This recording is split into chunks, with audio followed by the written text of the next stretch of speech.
the network, we are the key, we are the trust the world was waiting to see.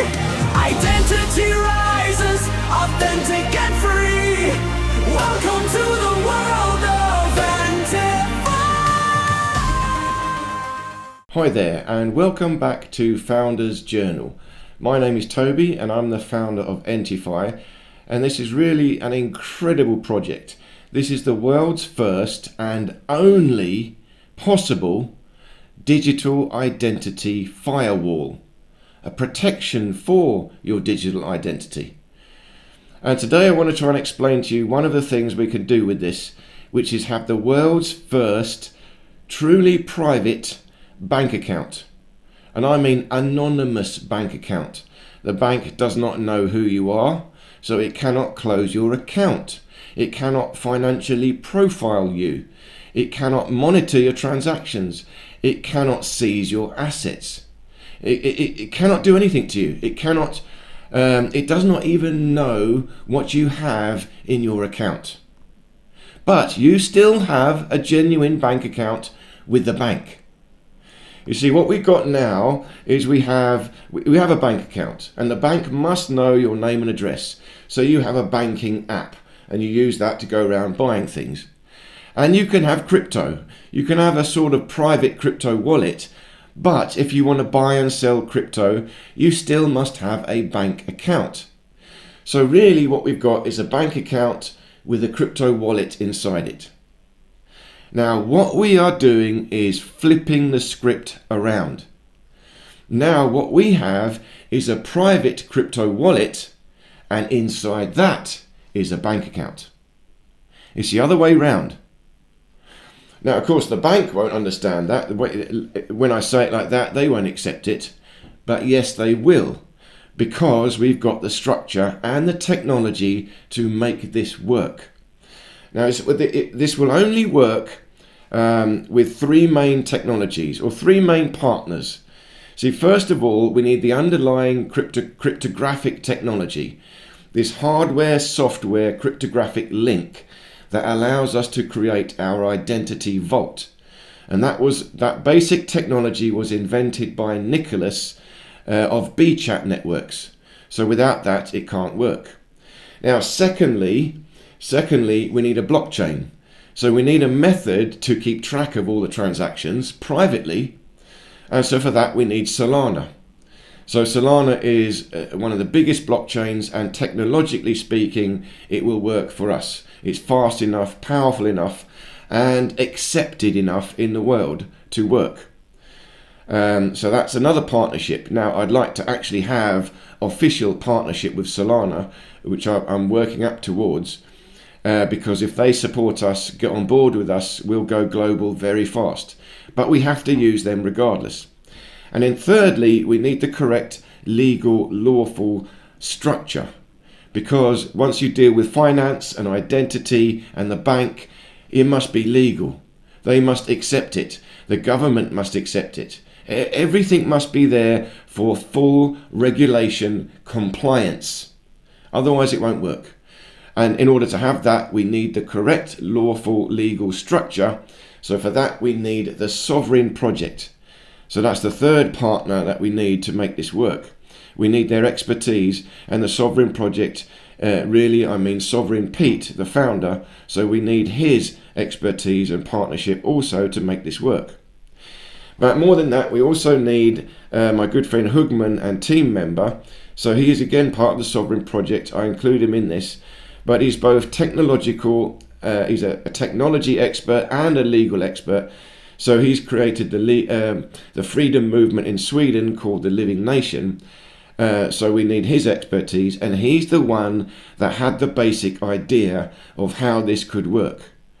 So without Hugman, the whole idea wouldn't be there. He's the one that worked out how to use it, how to make this work. So without him, it wouldn't happen.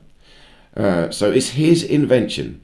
And let me try and explain this to you, how it would work. You see, okay, what we need, first of all, is to understand the legal, lawful structure of the whole system, because that is the foundation. Without this structure, nothing can work. It all has to work together. ENTIFY is a single, multi-layered operating system. It's like we've solved the puzzle. We've cracked the code. So the first layer, number one, is the sovereign identity. So you have to create your sovereign identity, and that will be inside a Solana wallet. That's the identity vault. So that is the sovereign layer. Your proof of life, your sovereign name, your biometrics, your private standing. So this holds all your details. This is your foundational affidavit of truth, of life. So that's the first layer. And that is locked in your cryptographic vault. Second layer. So now you have to create your personal private trust and trust name. You give it a name. So this again is lawful. Once you've got your private trust, now you can hold assets. Now you can do finance. But within that, we also have to have the compliance layer. This is what will allow us to interact with the bank and the government, the state. Your compliance layer. So your private trust identity, you give it a name, will hold your KYC documents. So this is your government identity, your name and address. Your real name or your government name, your birth certificate name and your address where you live. You have to have them for the bank, we have to. But they go into the same identity vault, locked away in private, never to be seen again. So it doesn't matter. But by having this, we have a compliance layer. But the compliance layer is controlled by your personal private trust. That holds your KYC identity. It's now lawfully yours. You claim authority over it. Very important. That's the second layer. Third layer, now we're becoming centralized. We have to. But this, again, all of this centralization is temporary until the long-term goal of full decentralization happens. So the next two layers are the temporary centralized layers.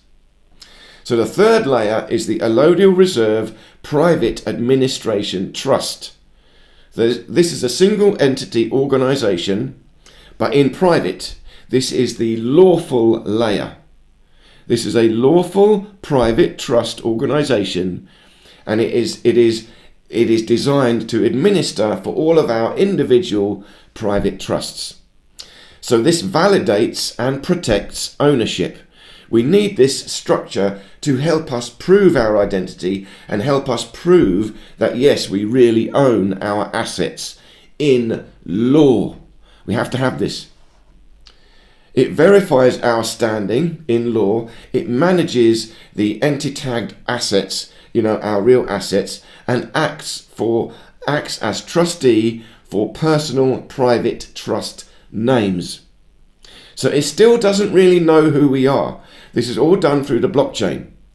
They only know they are acting for private trust names, but they still don't even know the name. They only know the cryptographic link that yes, it exists. It all works through blockchain, but it's a centralized lawful organization that can administer for all of our decentralized ones. And then layer 4 is IPC Limited. This is a public legal financial interface. This is the real firewall. This is the legal layer. See, layer 3 was the lawful layer. Layer 4 is the legal layer. So this is a standard limited company with a bank account. One single bank account. One single centralized corporation. We got people working for it. And it has one single corporate bank account. And this acts as the legal firewall between the private trust world and the legacy financial system. Okay, so there is only one bank account. So none of us actually have a bank account. Only IPC Limited has the one single corporate bank account. That's the first thing to get. So now, this is the private banking mechanism. This is the technology, how it works. Okay, leaving the legal lawful side aside at the moment. So this is the key innovation. Users never hold a bank account. Only IPC does. So IPC Limited holds the single corporate bank account. Users hold a Solana wallet containing, so this is blockchain, a Solana wallet containing an identity token, an NFT, non-transferable. This is a non-transferable NFT token, holding your identity. That's your vault, identity vault. And it also holds fiat tokens, Solana minted representations of pounds, dollars, euros, etc. So now what you've got is fiat currency tokenized into a crypto wallet, a Solana wallet, and you hold that, not a bank account. So when a user receives money by bank transfer, IPC credits their wallet with the equivalent fiat tokens. So what happens is when you join the private banking system, you open an account, what happens is your money, you want to transfer your money from one bank account now into ENTIFY. What happens is you send your bank transfer to IPC Limited. Again, but this happens with blockchain. So IPC Limited holds the single bank account and your money goes there. So IPC Limited's bank account goes up a bit. But IPC will know exactly how much that is, and they will have your cryptographic link from your vault or through blockchain, and they will credit your blockchain wallet with the equivalent amount of tokens in that fiat currency. So now you will see on your wallet fiat currency, but inside the wallet. So now when the user pays a vendor, IPC converts the tokens and makes the bank transfer from the IPC corporate account. So that means you go to a shop, you've got your ENTIFY banking app, you just touch it to the supermarket, and they see pounds. So you pay with pounds or dollars, and what you see is your dollars go down, dollars payment goes down. And but the vendor only sees IPC Limited. So what happens is, say you go to the shop, I spend $10. What I see is $10 go down. What happens is that's a crypto exchange. It's a crypto thing that goes to IPC Limited, registers the crypto transfer. IPC Limited then authorizes the bank. It then says, please transfer $10 from the corporate account to the vendor. So now it makes the transaction on your behalf. Do you see? So now the vendor, the supermarket, they only see bank money coming from IPC Limited. They don't care. You've bought $10 worth of groceries, but when you buy it, it looks like all the supermarket sees is, oh, $10 have come to me from IPC Limited corporate account. Okay. Now IPC has one single account that's paid the supermarket. That's it. But how do they know how much to pay? They know it because it's come through the blockchain as a token. And they are authorized to do it because it comes through the allodial reserve private trust administration. So what effectively you don't have a bank account. You have an account, a private trust account with the allodial reserve private trust. And that is a crypto account. And the allodial reserve private trust has a bank account. So they can authorize IPC to authorize the bank transfer. That's the legal lawful structure. Now let me go through it once more. Okay, I'll take you through it once more. So again, the technical architecture, Solana and IPC Limited single account banking. creating the first global private anonymous compliant banking layer. ENTIFY introduces a dual layer financial system in which IPC Limited, a single public company, holds one regulated bank account. Every user holds a Solana wallet containing a non-transferable identity token, your identity vault, and fiat tokens representing pounds, dollars, euros, minted on Solana. This creates a separation between the legal banking activity, IPC Limited, and the legacy banks, and the private value storage and private transactions, Solana wallets, and IPC smart contract layer. You see, you have a blockchain contract with IPC Limited, but IPC Limited has a banking contract with the bank. You have a protection. So Solana becomes the private banking substrate, while the IPC account becomes the public legal settlement interface. This is not a bank account in the user's name. This is a private trust wallet, insulated from the legal identity system. So this is the key principle. Solana as the private ledger, IPC as the legal settlement layer. The technical breakthrough. The user transactions are executed inside Solana, while only IPC interacts with banks. This achieves 1. Zero exposure of user identity to banks. No profiling, no credit score, no surveillance, no shutting your account, no closing you down, nothing. 2. Zero exposure of private keys to IPC.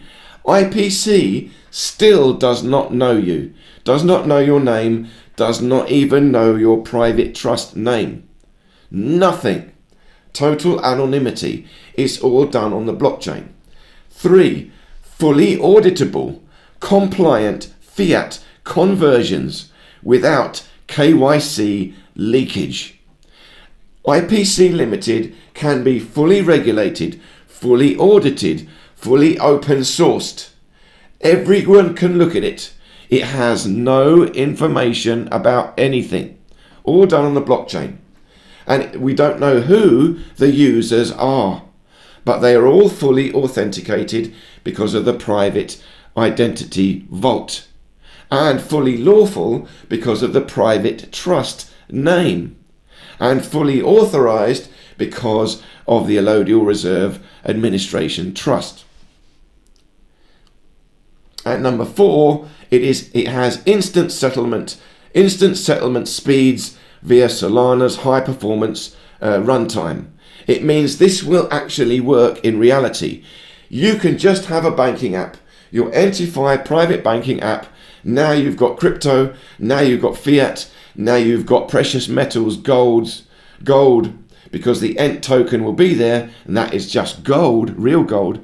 You could go anywhere. I pay with crypto, touch your phone. I pay with dollars. I go to the supermarket, I buy dollars. I want to spend gold, I pay by gold. All done one single personally private, completely private, 100% unbreakable private banking. Anonymous. So it is, again, let me end with this. It is effectively a synthetic bank account implemented as a token balance on Solana with fiat rails managed by IPC. That's it. One more time.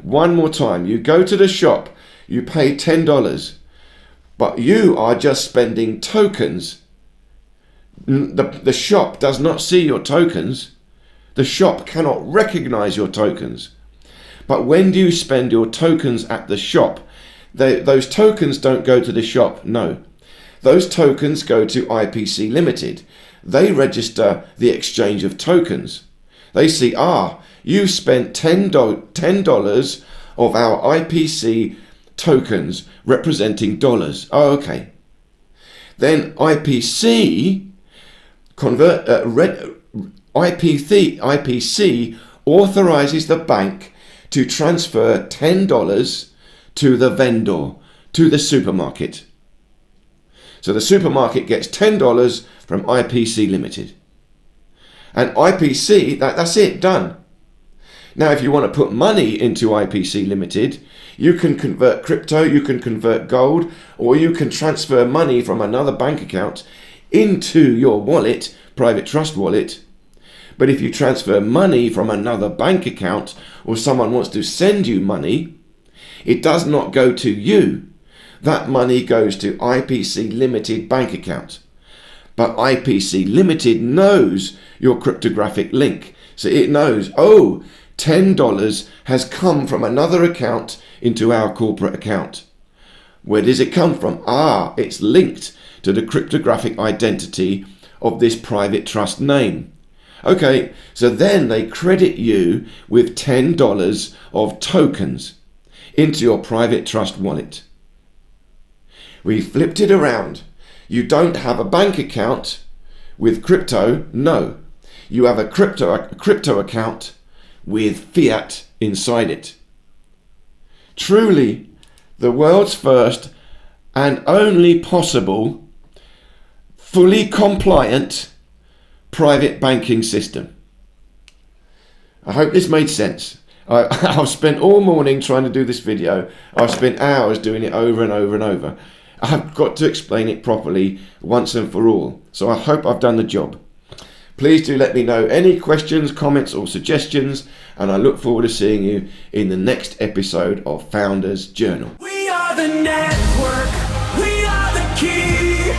We are the tribe.